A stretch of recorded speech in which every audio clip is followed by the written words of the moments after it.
What you are seeing is the very first true commercial video game based off of a licensed tabletop RPG. This simple handheld game is what started the phenomenon of video game designers trying to recreate their favorite tabletop games in digital form.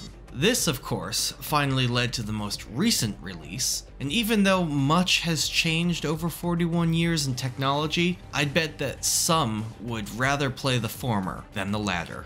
Hi everyone, my name is Justin. Welcome to Game On, a show all about tabletop gaming from RPGs to board games and everything in between. Today we're going to explore the history of video game developers taking a tabletop RPG and attempting to make the players feel they are, within reason, playing the tabletop game itself. The ability to recreate the feeling of playing a tabletop RPG in a video game environment is really a gold standard that is nearly impossible to achieve. Taking the essence of a group of friends sitting around the table playing in an imaginative world with the camaraderie and cozy feeling of playing together is hard to replicate, even in virtual tabletops. Some developers go for hard recreations and simulations of the tabletop namesakes. Some developers take the RPG intellectual property and use its lore and brand to make a video game adjacent to the tabletop version with different mechanics. And lastly, some video games get beautiful set dressing and build further upon the lore of the world, while simultaneously making fans of the tabletop version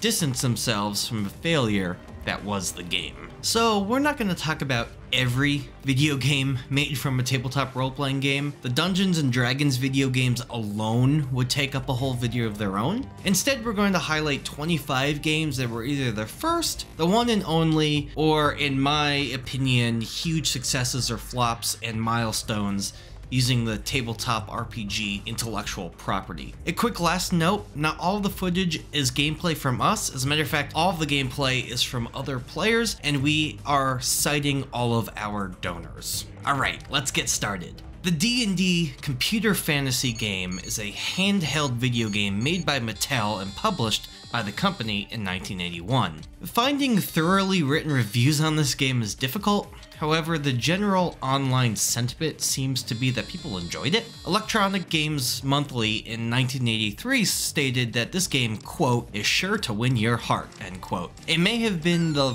novelty factor of being able to play D&D on a car ride, or possibly that of given retrospectives with rose-tinted glasses these days. It's the same as a He-Man game made by Mattel, so if you played that He-Man game, you've also played the D&D computer fantasy game. Your job is to find the dragon and defeat it before it's too late. I couldn't source a physical handheld version of the game, so you're seeing an emulated version of it. You can still find some of those online.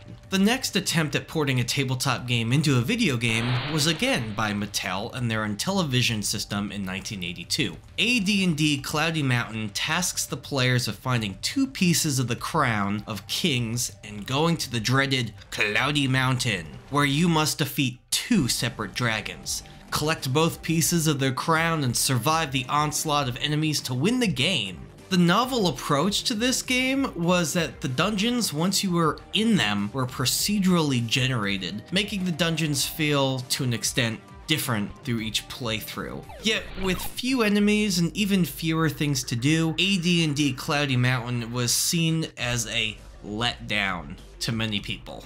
8 years later, the video game world gets a game not based on D&D, but on Traveller.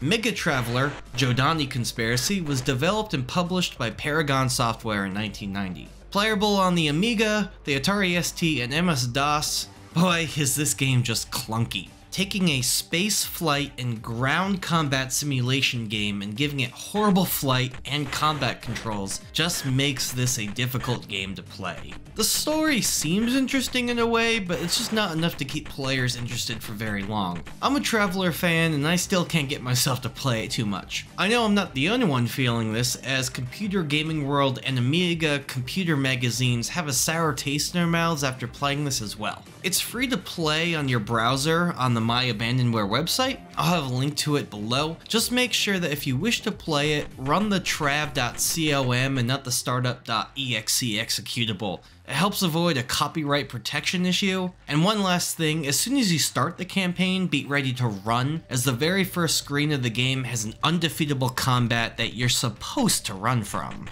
Tunnels and Trolls, Crusaders of Khazan is known as one of the very best well-written RPG campaigns in the video game, at least according to some critics online. Developed by Flying Buffalo and published by New World Computing, this more financially accessible competitor to Dungeons & Dragons in the tabletop world was released on MS-DOS and Japanese PC systems in 1990. With a 4.5 out of 5 hearts on myabandonware.com and a 5 out of 5 on ClassicGenGamings.com, which aligned with Dragon Magazine, giving it glowing reviews. Computer Gaming World didn't like it, however, saying, quote, "It could have been so much more," end quote. It was known for bugs and some glitches, but you can see for yourself on myabandonware.com, the website. I'll have a link to it below. Unlike its TSR-published tabletop counterpart, Buck Rodgers' Countdown to Doomsday managed to get decent traction in the market when designed and published by Strategic Simulations in 1990. Now, while the tabletop board game turned RPG didn't do so well in comic book stores and board game stores, the video game adaptation for the Amiga, MS-DOS, C64, and Sega Genesis, quote, "sold like there was no tomorrow," end quote. Strategy Plus magazine reviewed the game saying that, but other magazines such as Megatech and Mean Machine criticized the game for its bad graphics and slow play speed. It's an isometric adventure shooter that many people seem to have great fondness of, as of myabandonware.com has a general score of 4.6 out of 5 hearts. Those who are familiar with AD&D rule sets should feel comfortable understanding this game's character sheet and leveling system. It's technically abandonware, but currently hard to find a place online to get it. I'll place a link to the abandonware site page where somebody might be able to help you get it somewhere else. Quote, "Paragon's attempt to bring this paper RPG to life falls flat on its face," end quote, is what Computer Gaming World said about Space, 1889, developed by Paragon and published by Microprose in 1990. Which quite frankly is sad because many gamers liked the idea of the GDW tabletop game, as its tongue-in-cheek and steampunk aesthetic set in space and Victorian age is sometimes credited as what making steampunk a household name. Unfortunately, being published in 1990 with a slew of other tabletop RPG computer ports means that Space 1889 just doesn't do much to stand out from the crowd. With a top-down perspective, a few crunchy PC sounds, and to be honest, a relatively boring story, it's interesting that Dragon issue number 170 gave it a glowing 4 out of 5 stars. Abandonware gives it a 4.5 out of 5 hearts, so maybe Computer Gaming World and myself are in the minority. To me, it's a cryptic game that has muddled colors, and I personally find it hard to play. You can play this game on the Abandonware website, I'll have a link to it in the description, but make sure you have the free manual downloaded from that site so you can get past the copy protection. This game has made me want to give the original tabletop game a try, so it did do a decent job in its marketing. 1991 only saw 2 releases that year in regards to tabletop computer adaptations, and this one almost seems like a no-brainer. Developed by Paragon and released by Microprose, Twilight 2000 did a great job combining the nitty-gritty and hyper-lethal gameplay to mimic its tabletop namesake. Using a combination of interesting still frame artwork, pixelated graphics, and some pseudo-3D perspectives, Twilight 2000 gets you into the brutal fighting of a World War III that never was. Praised in its time for amazing character development features and a story that could get you invested in your characters, it certainly gets the point across that this video adaptation takes no prisoners. Sadly, the game is plagued with a clunky UI and difficult spikes that can cause your hard work to fizzle out quicker than a grenade.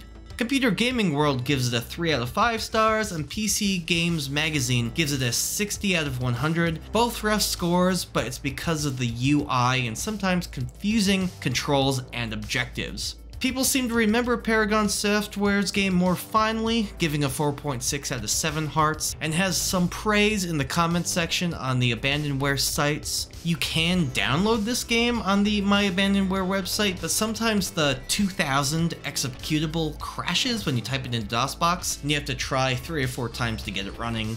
But persistence is key in getting this game running if you don't have the original. While Paragon was focusing on the ability to create characters to feel like they were real and playing along with you in a post-apocalyptic World War III, Beyond Software was going a completely different approach, actually playing with real people. AD&D Neverwinter Nights, published by Strategic Simulations, did what no other video game version of a TTRPG had done so far. If you had AOL, then you got to play with real other people. The gold box games by SSI are usually a good sign that the game is going to be a good one, and at the time of release in 1991, it did not disappoint. Since part of the game had to be downloaded from AOL servers, the game stayed in EGA graphics, using both text and minimally drawn graphics to help you as you play against all the other players in the world, as well as being helped by your players in different locations in this world. What was unique about Neverwinter Nights was when in combat, a full-screen battle map gifted the player with a tactical view of the battlefield. Even better when playing online, any player could step in to help or hinder you in that battle. The latter was difficult to do, but like current online games, there's always a nut job, think Leroy Jenkins. Dragon issue number 179 gave the game a 4 out of 5 stars, and Computer Gaming World gave it its high marks. Quote, fans of the Gold Box series know what to expect, and the human element makes it that much better, end quote. My Abandoned War has an average score of 4.53 out of 5 hearts, and it used to be available for download, but the SSI digital rights have been acquired, and it's rumored this game will be on Steam and GOG soon? If, however, whoever re-releases it gives it a server and a persistent world, it'll feel a lot more natural to log in and to play with your friends. Game Informer called Beam Software's 1993 release of Shadowrun, quote, Game of the Year. Published by Data East, Shadowrun on the Super Nintendo was well reviewed by game critics and players alike for an impressive attempt of porting a tabletop game into a video game version. The even more impressive part was that it was put onto a console. The dark tone of the magical neo-noir setting that is Shadowrun is generally well implemented in the game, and one of the best and first games on console to tell a story through music, visuals, and pacing in lieu of long exposition dialogue boxes. There is dialogue, however, and the ability to talk to almost everyone with a persistent world made the dark, gritty 6th world feel more alive. The game didn't receive perfect marks though, as this game is loosely based on Robert Chire's Never Deal with a Dragon. The game still suffers from plot armor, and the player's choices don't always seem to make a difference. Combine that with the trappings of early video game RPGs of a somewhat clunky UI, especially when it's on a controller, and falling into stereotypes of slogging through filler combat to drag out gameplay time, and this game gets a respectable 89 out of 100. If you look online, there is still a small but strong community of people who play this game today. You can purchase a used copy of Shadowrun on different private seller sites like eBay for as little as $20 without a box, or as much as $140 in a box like new. As a quick side note, there was a 1994 Genesis release as a pseudo-sequel to the game, but it got worse reviews for its cluttered and murky graphics, as well as less than stellar sound design. Call of Cthulhu Shadow of the Comet is a point-and-click RPG hybrid game that is bound to get your horror nerves tingling. Set in 1910 Ilsmith, which is just a placeholder for Lovecraft's Innsmouth, you play as a British photographer trying to capture Halley's Comet on film. Something much more sinister is afoot in this little New England town, as the music, sound effects, and full voice-acted characters allude to something more than what meets the eye. The website Adventure Games ranks Shadow of the Comet as the 74th greatest adventure game ever for its tone and world building. Many reviewers, including modern reviewers on Steam, praise Shadow of the Comet for its ability to keep you drawn to the game and see how it ends. Like the tabletop RPG, this Call of Cthulhu game has many ways for you to die, so save often. If you're a hardcore Call of Cthulhu tabletop fan, you'll be disappointed that this game is only related to name and lore alone. No skills or characteristics to roll for, no sanity or luck rolls, just point and click, which may turn some players off. Made for MS-DOS, PC98, and Linux, Shadow of the Comet is sure to please with its beautiful pixelated graphics and amazing sound design. GOG has an average ranking of 3.8 out of 5, and Steam has its average of very positive for its reviews. The only downside some find with the game is the horror that was the early 90s point-and-click games. It takes a bit to get familiar with the input and moving your character, but the game does have a system to help you locate important objects, so pixel hunting is not an issue, thank goodness. If you want to have a generally creepy game to play through, give it a shot. It opens through DOSBox when you purchase it through Steam or GOG. You may have to play around with the virtual CPU speed in DOSBox, as some players have speed cranks on the voiced lines, but this is a rare occurrence. I'll have a link to the Steam and GOG page in the description. It's very inexpensive, and sometimes on sale, it feels like it's practically being given away. In 1998, Interplay released a groundbreaking 3D shooter called Descent, and with the extreme success of that game, Interplay was able to license Dungeons & Dragons and promised a reworked Descent game with a D&D setting in just 6 months. Well, 3 years later, Descent to Undermountain was released, and well, it just wasn't good. For those of you who may not know D&D Forgotten Realms lore, Undermountain is a mega dungeon that houses the seedy underbelly of Waterdeep, one of D&D's more famous locations, and you'd think a mega dungeon made by a crazy wizard housing multiple different monsters to roleplay with and fight with would be awesome, as mega dungeons were the standard mode of play in AD&D the system Descent to Undermountain was using. Sadly, for both fans of AD&D and Descent, Interplay was not able to live up to the hype their marketing team had created for it. Even one of the game designers for this DOS and Windows release, Eric Bethke, said this title was, quote, a classic example of a game shipped too early, unquote. Bugs galore plagued Undermountain, including graphical glitches, collision detection, and even a glitch that wouldn't let you even start your game. Like, you would just walk into the tavern and get automatically attacked, so you couldn't even like receive the quest, so it was just glitched all around. Lazy Game Reviews did a great review of this game, so I'll link to his video in the description. I'll have a link to the Abandonware site, but be ready for bugs galore, especially to be magnified tenfold on DOSBox.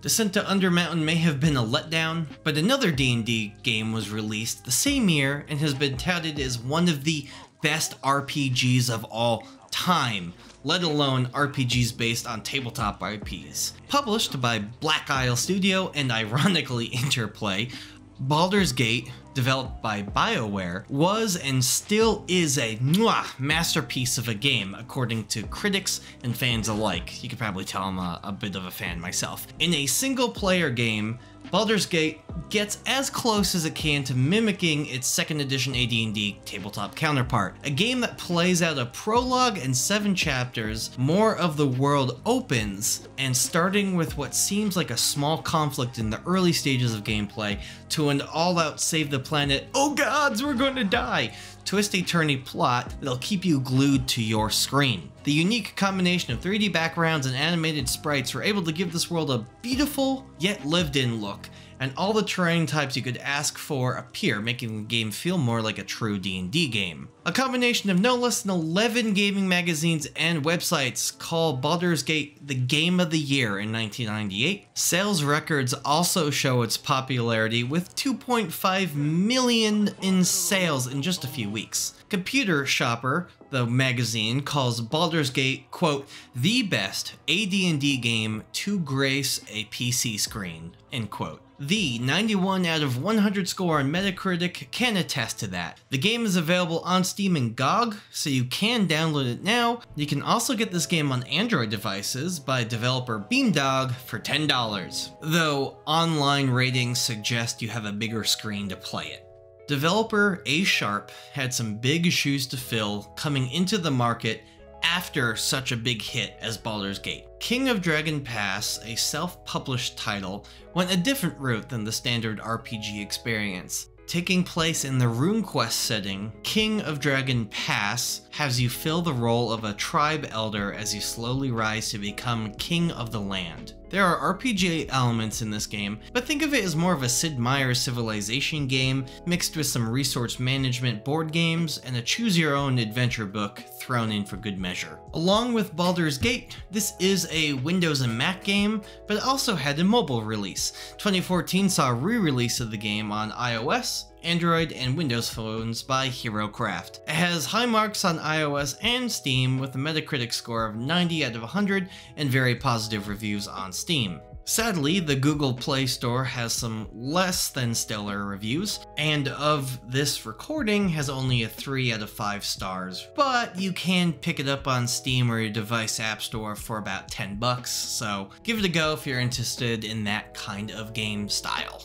Vampire the Masquerade Redemption was Nihilistic Software's attempt to port a truly lore-rich world filled with intrigue and horror to a video game platform. Published in 2000 by Activision, examples such as Resident Evil and Silent Hill show that video horror games do have a place in the market. However, some harsh reviewers believe the Vampire the Masquerade Redemption to be a poor implementation of the beloved world set in World of Darkness. Computer Gaming World pointed out that while the graphics were very pretty, the gameplay falls flat, and some of the reviews on Metacritic, which has a 74 out of 100 value by the way, say that exposition of the story is long and drawn out, and many complain that the open-ended RPG is actually quite close-ended, with very little of the player's actions leaving a mark on the plot. This over-the-top era-spanning story does get a very positive review on Steam, where you can usually pick it up for under $6. So if you like Vampire the Masquerade and you want to play a horror game, give it a shot. The year 2000 would only see one more game release, but this was a big one. Baldurs Gate 2: Shadows of Amn. Critically acclaimed by critics and players alike, Baldurs Gate 2 was hailed as a more, quote, polished version of the first Baldur's Gate game, with a 95 out of 100 on Metacritic, making its publisher Interplay very proud. The game, like its predecessor, was made by BioWare, and has a long runtime where the player will even visit other planes of existence to help save the world once more, gracing Windows and Mac users with a rich, storied experience. IGN and GamePro both praised the game for its amazing graphics, and many reviewers lauded its amazing voice work. Players will notice the combat system has changed slightly to help with combat planning and party placement. Baldur's Gate 2 allows you to play with friends over a LAN connection as well, letting you take control of your characters into battle together. It's sometimes remembered with rose-tinted glasses, but reviewers were unhappy with the lag, server sync, and some disconnection issues. It may have been the prettiest and most technically impressive game to mimic gaming around the tabletop, but waiting for your friend who plays a cleric to heal you without your knowledge that they lagged out is just frustrating. You can get the enhanced version on Steam and GOG for 20 bucks, and again on Android for $10. Again, I suggest having a large screen so that you can see everything that's going on in the game if playing on your Android phone. It took 8 years for another tabletop RPG game crossover to hit consoles, but finally, those who prefer controllers over keyboard and mouse had a Baldur's Gate to call their own. Developed by Snowblind Studios and again published by Interplay, Baldur's Gate Dark Alliance gives players the Forgotten Realms world in a stylized hack-and-slash style game. My closest comparison to it could be Diablo. It has a leveling system, item and treasure seeking, and light inventory management to give it the feel of the Blizzard's 1996 Diablo release. The quests, both main and side quests, are kinda touch and go, and they have to be done in a certain order in order for you to advance. Some people don't like that. The game has 3 different characters you can play as: a fighter, an archer, and a sorcerer, and all 3 characters have very different ways of handling combat puzzles, allowing for some replayability. Rumor has it, if you beat the game, there's a special dungeon level you get to play in as a Drow Ranger, who may or may not have a Black Panther companion.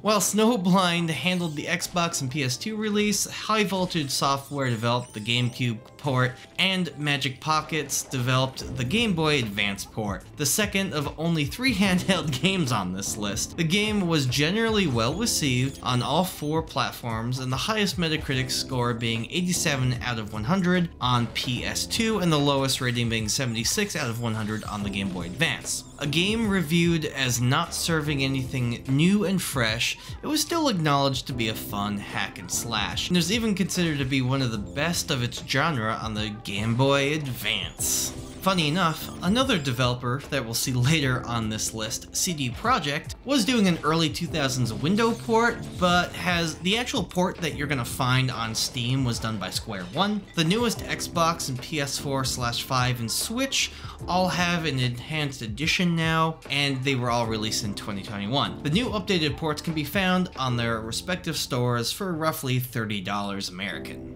So BioWare, who just really kills it in the RPG department, at least back then, released a game with a multi-million-dollar high-end budget called Neverwinter Nights in 2002, and was published by Atari France, aka Infro Games. With the creator of the Dragon Age series, David Galder, at the helm, and a shiny new engine under the hood, it was touted to be one of the best pen and paper RPG games put to a digital interface. A single-player campaign that can be played with friends as well, and the inclusion of the Aurora engine development tools for modding and custom creations, Neverwinter Nights was enjoyed by most players and critics. It receives high praise for its original window release, with an aggregate score on Metacritic of 91 out of 100, with many critics saying it feels like you're playing 3rd edition with friends at your table. Build a character, level up, and stop a cult in the northern city of Neverwinter. You can still find it on Windows, but you can also get it for Linux, Mac, and even last generation consoles, including the Switch. A very inexpensive pickup on your platform store. Give this 4-time Game of the Year award winner at E3 a shot. Atari, in 2003, threw its hat into the ring with an arcade-style beat-em-up called Dungeons & Dragons Heroes, but it wasn't in the same vein as the Quarter Eater by Capcom Tower of Doom and Shadows over Mystara. This overhead hack-and-slash fest isn't very deep, and it doesn't give you that Diablo feel that Atari wanted to portray. Metacritic gives it a 72 out of 100 according to GameSpy, quote, "Heroes wasn't a terribly deep or rich experience, but for mindless arcade hacking, this is a pretty good choice for Xbox owners," unquote. If you're looking for some mindless minion killing and a decent boss fight with a beholder in the end, you can find this Xbox exclusive for relatively cheap online. Do you remember the N-Gage? Yeah, that was that phone game system hybrid by Nokia. Yeah, there was an RPG published on it called Rifts, Promise of Power, and I think they did Rifts dirty here. Now, I know I have a lot of Rifts fans on this channel, and they're probably going to tell me in the comments about how terrible this game was, and why did they have to go and use N-Gage as the, platform for it? Why couldn't they put it on something better like a Game Boy? Why would you go out and buy an N-Gage just so you could play this?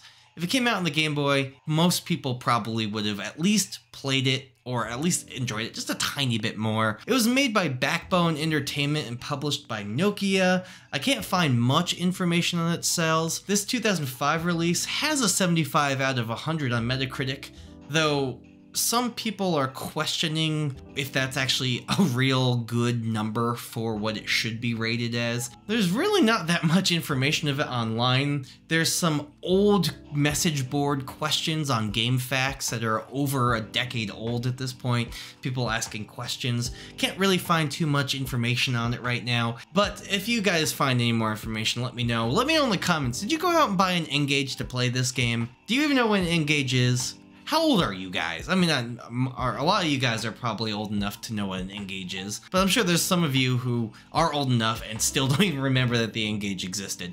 Anyway, I'm talking too much about the N-Gage. Let's move on.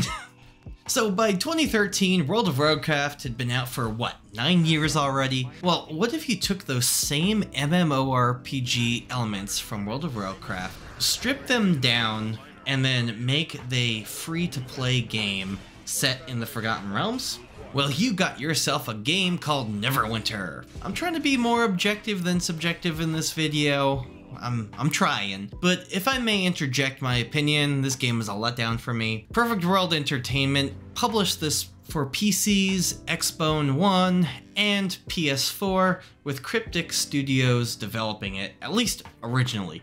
It's free and it's not that bad, but it lacks the charm of D&D. It has a 74 out of 100 on Metacritic for PC and PS4, and a 66 out of 100 for the Xbox One. I can say that I'm impressed with how well they kept up with the Adventurers League settings through much of its life cycle, with updates bringing you through the seasons of like Storm King's Thunder, Ravenloft, Tyranny of Dragons. Now, review sites like Eurogamer and IGN give the game credit as something that people can get interested into the IP of D&D, and it's free, but some message boards, like Reddit, as well as things like GameFAQs and other places, say that its dullness is a turnoff and it could turn players away from D&D. But again, it's free, so pick it up if you want to give it a go and it catches your interest. N-Space developer and publisher Digital Extremes released Sword Coast Legends in late 2015, and while the hype for the one-year-old 5th edition was still high, the promises that allowed you to play as a player and a DM as a great selling point for this game fell flat. While the music, composed by Fallout 3 composer Inan Zur, was great, and even the graphics and presentation was pretty well on point for 2015 standards, the tools left for the players and DMs alike were quite lacking. To quote the October 2015 IGN review, quote, "Poor creation tools and an aversion to genuine, interesting decision-making keep Sword Coast Legends from succeeding," end quote. With a Metacritic rating of 61 on PC, 51 on PS4, and 58 on Xbox One, Sword Coast Legends was just not able to capitalize and deliver on the 5th edition hype. I had the pleasure to play through a lot of Pathfinder Kingmaker in 2015. My game master Tom had bought like this huge big box set, and he had those pawn sets to go along with this Kingmaker and all the other Kingmaker paraphernalia that Paizo was selling at the time. This was a fun adventure path. I had a lot of fun, but sadly due to life situations we couldn't finish the campaign, but was amazing, and it made me realize how much I liked Pathfinder. As for the video game of the same name, developed by Owlcat Games and published by Deep Silver, it's a bit of a mixed bag. Takes some of the greatest elements from Baldurs Gate and some elements from Civilization and even some Mount Blade, dare I say, and stick them all together. So Pathfinder Kingmaker is touted as a game with real reward for those who are patient and can manage multiple things going on at once, at least in the management side of things. The reviews on Metacritic are pretty decent, roughly a 74 out of 100 for PC, Xbox One, and PS4, and some of the reviews say that if you can survive all the bugs and crashes, the game is quite fun. Now, the game was plagued with technical issues at launch, but it's mostly fixed, and there are some die-hard fans who swear Kingmaker is the best CRPG rendition of a pen and paper module out there. As of this recording, its price is less than $20 on Steam, and with hundreds of hours of playtime, it might be worth it. So our first and only Numenera game on this list is In Exiles Entertainment's Torment, Tide of Numenera. With the developer and publisher Techland Publishing, the goal was to tell an enriching story through dialogue trees and actions using, quote, tides as a way to represent how people feel about you. Just like Monty Cook's tabletop game Torment is based off, it takes complicated game mechanics and put those on the back burner and allows players to feel like they're in an immersive interactive story as opposed to a clunky video game. With a storyline where you start off as a cast-off, you'll have evil entities and good powers trying to persuade you into joining their side, with multiple branching story paths giving it decent replay value. With high 70s and low 80s for the PC, PS4, and Xbox One out of 100 on Metacritic, and a whopping 9 out of 10 on GameSpot, with most gaming publications giving it scores in the 80s, it was well received and nominated for multiple gaming awards in 2017 and 2018. For its roughly $35 US on Steam, it wouldn't hurt to give it a try if you really like Monty Cook Games' Numenera setting. In 2018, a new Call of Cthulhu video game came out, simply titled Call of Cthulhu, and I'm kinda sad about this game. It gets off to a great start in my opinion, but subjectively to me, Cyanide made the story fall flat after the first hour or so of gameplay.